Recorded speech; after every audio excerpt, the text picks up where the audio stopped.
যুক্তরাষ্ট্রের president Donald Trump বলেছেন, ইরানের সঙ্গে যুদ্ধ কখন শেষ করা হবে সেই সিদ্ধান্ত তিনি ইসরায়েলের প্রধানমন্ত্রী বেনিয়ামিন নেতানিয়াহুর সঙ্গে যৌথভাবে নেবেন। রোববার দ্য টাইমস অব ইসরায়েলকে ফোনে দেওয়া সাক্ষাৎকারে ট্রাম্প একথা বলেন। মার্কিন প্রেসিডেন্ট বলেন, এ বিষয়ে তাদের দুজনের মধ্যে কথাবার্তা চলছে, সঠিক সময়ে তিনি একটি সিদ্ধান্ত নেবেন। যুক্তরাষ্ট্র যদি হামলা বন্ধ করার সিদ্ধান্ত নেয়, তখন ইসরায়েল একাই ইরানের বিরুদ্ধে যুদ্ধ চালিয়ে যেতে পারে কিনা এমন প্রশ্ন ট্রাম্পকে করা হয়। তবে তিনি সেই সম্ভাবনা নিয়ে আলোচনা করতে অস্বীকৃতি জানান। তিনি বলেন, আমার মনে হয় না সেটি প্রয়োজন হবে। এদিকে বহু জল্পনা কল্পনার অবসান ঘটিয়ে ইরানের সর্বোচ্চ নেতা নির্বাচিত হলেন প্রয়াত আয়াতুল্লাহ আলী খামেনির ছেলে মুজতবা হোসেইনি খামেনি। তাকে নিয়ে অবশ্য শুরু থেকেই আপত্তি জানিয়ে আসছিলেন মার্কিন প্রেসিডেন্ট ডোনাল্ড ট্রাম্প। এমনকি মুজতবা নির্বাচিত হলে মেনে নেবেন না বলেও জানিয়ে দিয়েছিলেন এবং নেতা নির্বাচন তার অংশগ্রহণ রাখারও দাবি জানিয়েছিলেন।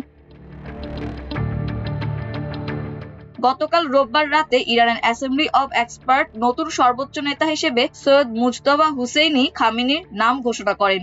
এ নিয়ে এখনো আনুষ্ঠানিকভাবে কোনো প্রতিক্রিয়া জানাননি ডোনাল্ড ট্রাম্প। তবে ফক্স নিউজের উপস্থাপক ব্রায়ান কিলমিড বলেছেন, ট্রাম্পের সঙ্গে তার কথা হয়েছে। ট্রাম্প বলেছেন, মুজতবা খামেনিকে ইরানের নতুন সর্বোচ্চ নেতা নির্বাচন করায় তিনি খুশি হতে পারছেন না। তিনি তাৎক্ষণিক প্রতিক্রিয়ায় বলেছেন, আমি খুশি না। যুক্তরাষ্ট্রের প্রেসিডেন্ট ডোনাল্ড ট্রাম্প বলেছেন, ইরানের সঙ্গে চলমান উত্তেজনার কারণে জ্বালানি তেলের দাম বাড়লেও এটি সাময়িক। ইরানের পারমাণবিক হুমকি শেষ হলে তেলের দাম দ্রুত কমে যাবে। মার্কিন প্রভাবশালী সংবাদ মাধ্যম দ্য হিল তাদের এক প্রতিবেদনে এ খবর জানিয়েছে।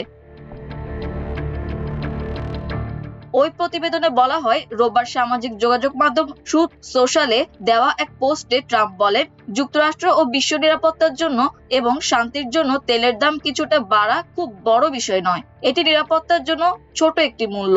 ইরানের পরমাণু হুমকি ধ্বংস হয়ে গেলে স্বল্পমেয়াদী তেলের দাম দ্রুত কমে যাবে। যারা ভিন্নভাবে চিন্তা করে তারা কেবল মূর্খ।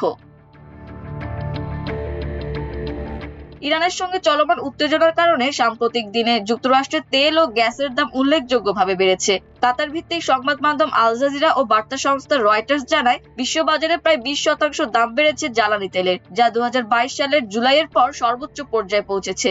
এর পেছনে মূল কারণ ইরানের সঙ্গে মার্কিন ও ইসরায়েলের সংঘাত, যা সরবরাহ ব্যবস্থা আরো কঠোর করেছে এবং হরমুজ প্রণালী দিয়ে জাহাজ চলাচলে দীর্ঘস্থায়ী ব্যাঘাতের আশঙ্কা তৈরি করেছে। মধ্যপ্রাচ্যে চলমান যুদ্ধের প্রেক্ষাপটে আন্তর্জাতিক বাজারে ব্রেন্ট ক্রুড অয়েল বা জ্বালানি তেলের প্রতি ব্যারেলের দাম বেড়ে $108.77 পৌঁছেছে। এর আগে গত সপ্তাহে দাম 28% বেড়েছিল। গত 28 ফেব্রুয়ারি থেকে ইরানের যৌথভাবে হামলা চালাচ্ছে যুক্তরাষ্ট্র ও ইসরায়েল। ইরান পাল্টা জবাব দিচ্ছে। চলমান যুদ্ধ ও গুরুত্বপূর্ণ হরমুজ প্রণালী দিয়ে জাহাজ চলাচল প্রায় বন্ধ হয়ে যাওয়ার প্রেক্ষাপটে জ্বালানি তেলের এই দাম বৃদ্ধি ঘটল। মাল্টিমিডিয়া ডেস্ক, আমার দেশ।